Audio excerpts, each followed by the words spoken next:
being at the right place at the right time. We had some guys in the underneath coverage do a really good job of getting in what I like to call like the line of flight and forcing quarterback put some air on the ball. That's what you saw with JP's pick. You saw another one, a couple turnovers, couple hits, batted a lot of pass deflections during the course of the game. So I thought our kids played with really good energy, and that's what I was probably most pleased with during the course of just the week. We had a good week last week. We had a good trip. The focus was there. The energy was there throughout the entire game, and when we have energy and we have a good week of practice, at least that gives us a chance to be competitive. I'll open it up for questions. Week about defensively cleaning up a lot of things, doing a lot of the little things better. Could you have asked for a better response this week? No, it was good. They did a really good job, and they did do a lot of things. They improved. Better doesn't mean good; it just means improved.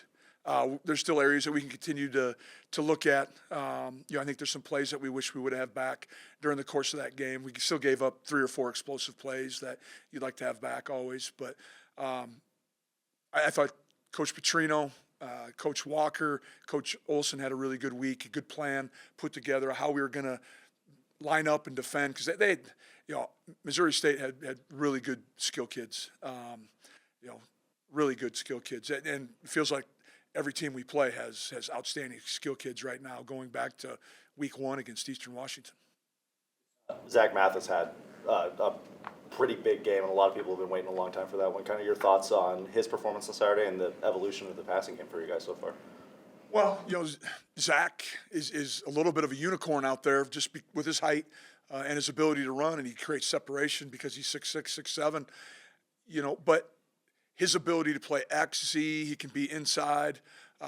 He's out there during run games. I think you're starting to see us offensively becoming a little more multiple, pushing the ball down the field. Cam does a great job of getting the ball out, to the high efficiency throws, but there are some shots in there. We ran kind of the wheel route with the tight end down the sideline, ran the post with Zach with the Z, and either we were open. And Cam has great trust in all of his skilled kids, especially Zach, just because of the time that they've spent together. But it's fun to see Zach have all the success. He's worked hard, being in his 6th year now. Fargo's become his second home. I remember when he first showed up, long, skinny kid from Tampa that probably just like all freshmen wondered, man, is this kid going to be able to make it? And look at him now; he's a captain and does an outstanding job. Interned for Ian this summer and had an opportunity to get to know him even a little bit better, and it was fun to have him around the office.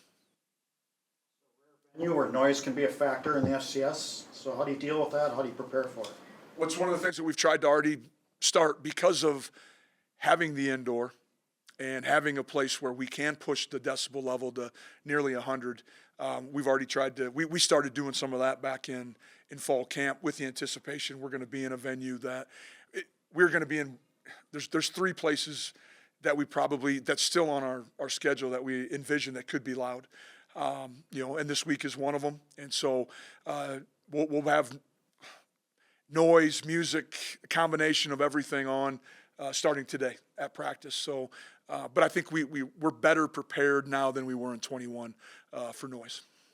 What was the preparation like in 21 then? Did it caught you by surprise or? No, I just don't think we were comfortable with what we wanted to do. Were we going to clap? Were we going to silent count it? Or have a silent cadence, excuse me. And I think we just, through the evolution of what we're doing offensively, I think we have some built-in answers already for us. Sideline, that's the first time Bison fans have seen that. Why is that? Right before you snap it, you guys turn to the sideline. I don't remember a Bison team doing that. Well, no, I don't. The last 5 to 10 years, I don't think we have. Just trying to get in. If we can find a better play to get in based on the structure of the defense, that's all we're trying to do, and force teams to have to adjust and force teams to have to line up quick. They get lined up quick, and now we can see what kind of, are they in a single high, are they too high, what personnel are they in? Maybe we can get them frozen in some personnel groupings versus trying to match personnel. So just trying to take every advantage that we can, and I think you've seen the byproduct has been a little bit more efficient in the passing game, some better efficiency offensively, and us being able to dictate a little bit of the tempo of the game. 10, they give away, take away. I know we talked about that in the preseason about giving the offense more possessions. Have you felt like you've utilized that to the best of the team through the first 5 games of getting those extra possessions? I think,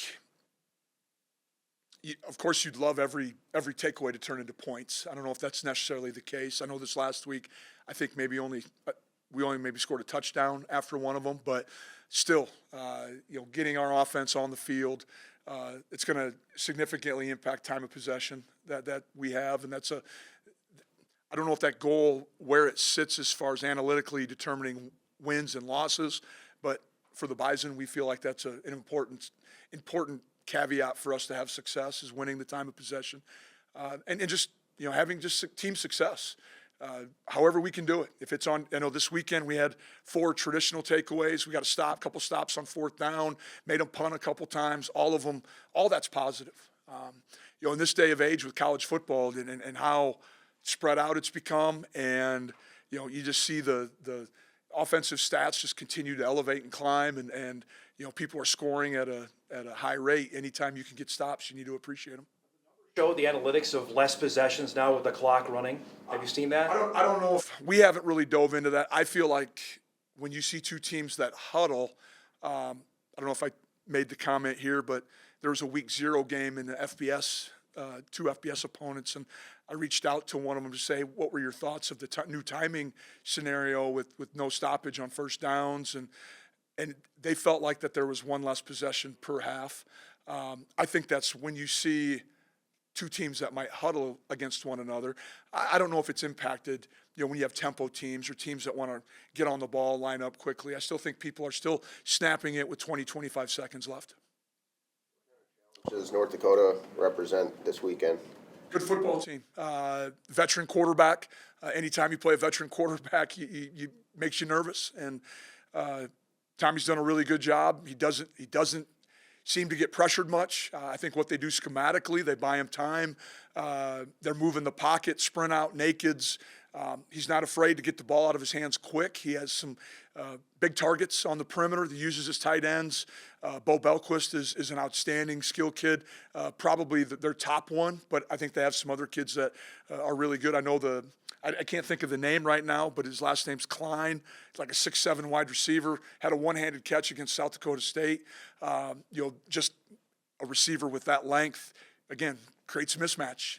Even if you're a 6-foot corner, that separation in height can be impactful. But they do a nice job of staying ahead of the chains, moving the ball offensively. And then defensively, we don't see a lot of, all fall camp, we operate out of a 4-down. This week, all of a sudden, we're going to see a little bit different, more double eagle, more 3-4, stunt, pressure from the boundary, from the field, internal pressures. We got to do a really good job of recognizing some safety rotation, trying to see if they give away any pre-snap looks. But that coupled with the noise, it can create some pressure, and we need to be ready to respond to it.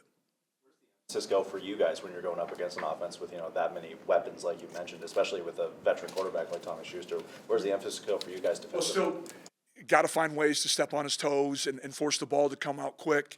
Can we find a way to create some negative plays? Big trade shift motion team, so we got to have great eye discipline during the course of the game and make sure our eyes are getting ahead with motion and we're not turning people loose down the field because, again, he's savvy enough. He buys time in the pocket. He's good enough with his feet that he'll find that open receiver that, is if it's a post Dover or whatever they run, he's not afraid to put it out there. Backs, I think they have 3 of their main backs who are all over 4.5 yards a carry. Yep. Run hard. I think that's probably another compliment to their offensive line. Those guys sprint off the football, and you can tell they're coached well. They do a nice job with their zone scheme. They run some counter scheme as well, and they're a multiple offense, and that's college football for you right now. And we're gonna have to defend every single inch of the field and keep the ball in front of us, and hopefully be timely with some pressures and get them off schedule and see if we can find a way to get our hands on a football at some point.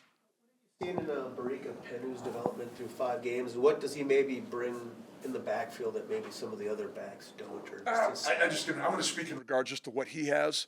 I think there's a level of explosiveness that's in there. He can make people miss in the hole. Very patient on some of the punch and some of the duo inside zone scheme that we were running on Saturday. I think he has great vision. And then he can start and stop and get back to full speed probably quicker than anybody right now. It seems like, but I think we got, again, I think we had 4 backs that ran really hard on Saturday, and all of them got downhill. And we saw it early. Tmac had a couple big runs right there in the first series. Trust a little more as the season progresses? I think so. Becoming a more every down type of back. It takes time. You want to be able to break some tendencies at different times, and being able to have him out there on third down along with some early downs makes him more valuable. But also, I don't think teams can just say, number 8's in, probably a run play here. He's got good hands too, and that's what's been exciting. He's, saw him a lot in high school. Having a son that played with him, knew he was a tremendous talent, but I think he's taken it to another level here last year or so. To a fast start, and you guys have emphasized that the whole year, but this week particularly, considering the crowd is going to be loud and it's a compact building, it's a rivalry game, it's all those things. So how important is it to get off to a fast start and either get a lead or don't fall behind by scores right away? Well, I think both those things would be great. But no, you're exactly right. I think about the last time we were up there in 2021. I think the first couple series, we just weren't all on the same page offensively.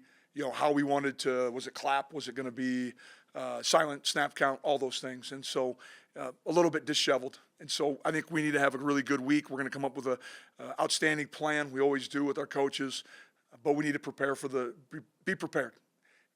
I talk to our kids all the time. We need to be able to either outthink or outwork adversity, and this is one of those opportunities for us, both scenarios.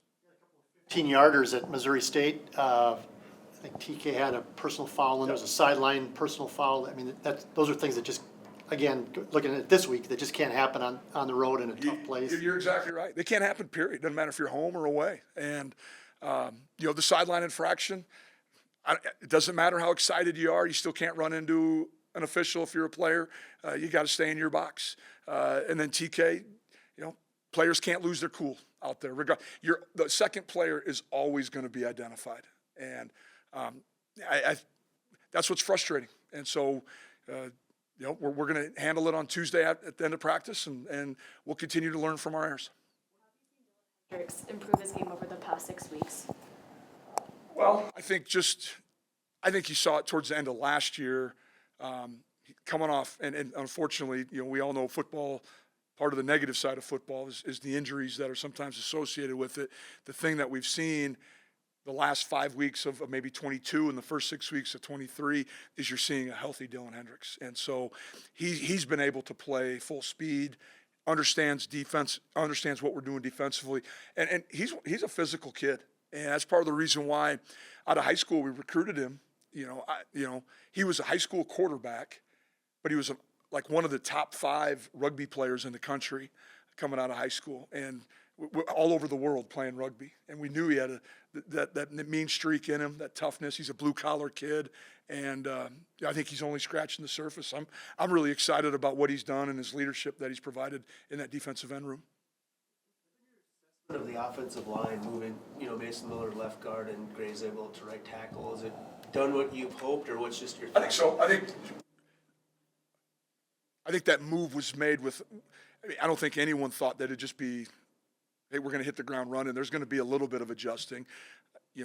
Mason's probably had a couple hundred snaps playing guard. I think he gets a couple hundred more. He'll continue to be better. Experience is going to be critical. More looks in practice, but I do think that he's continually to improve, and it's better suited for him. Anyone that knows Mason knows that. I joked with him the other day. I think I said it in here. He's built to play football in a phone booth. That's where he's best, and that's playing guard is probably more like that than being in space at tackle. The rare spots where your starting quarterback hasn't played. I know he got one play, I think, up in Grand Forks. How do you adjust for Cam's preparation, knowing he was on the sideline for that game 2 years ago? Well, the benefit was he was on the sideline. So I'm sure he remembers.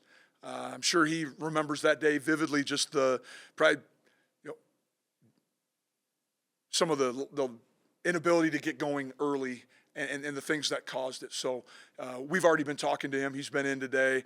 We're going to give him, we need to make practice as stressful as possible. We need a noise, the pressure piece, the stunting, the 3-4 looks, the double eagle, all that we can do that way. Then Saturday can be as hopefully productive as possible. But it has to start with the sense of urgency and practice today on both sides of the football. Performance Saturday. He's a really good football player. He just has a knack to be around the football. But I think the one thing you see, he only plays one speed, and that's as fast as he can. He has great understanding. Coach Olson's really done a great job. Logan's done a great job. He's kind of a meeting room rat. He's always watching film. He's always asking questions.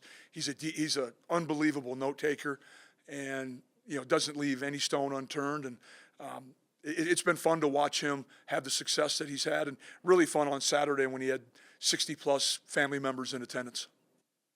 Even exceeded your expectations this year as to what he can do as a quarterback. If you look at some of the PFF stuff, he's graded, I think, the highest graded quarterback in FCS. His 20-plus accuracy is, I think, top rated in FCS. I mean, he's doing some good things throwing the ball, maybe that we hadn't seen consistently prior to this year. I think he's playing to our standard right now. He's going out there and making good decisions. He's putting the ball where our skill kids can catch it. He's being a great communicator. And again, there's a lot of communication going on, especially with what you guys talked a little bit, the look, coming from the huddle, having to change some things at the line of scrimmage. All those things have been outstanding. And just his attitude has been off the charts this year. And I'm probably one of those people that put a lot of weight into, your attitude drives performance. And it's not shocking that he's having the success that he is, but every day he comes in with a good vibe to him. He's ready to learn. He's ready to accountable. He knew he threw a bad pick the week prior, and he learned from it, and he's willing to take that coaching. And Coach Hedberg and him have a relationship that is second to none. Any update injury-wise out of the game? As of right now, we're good. But again, I haven't had a meeting this afternoon yet with our medical personnel, but I anticipate we'll have everyone we need.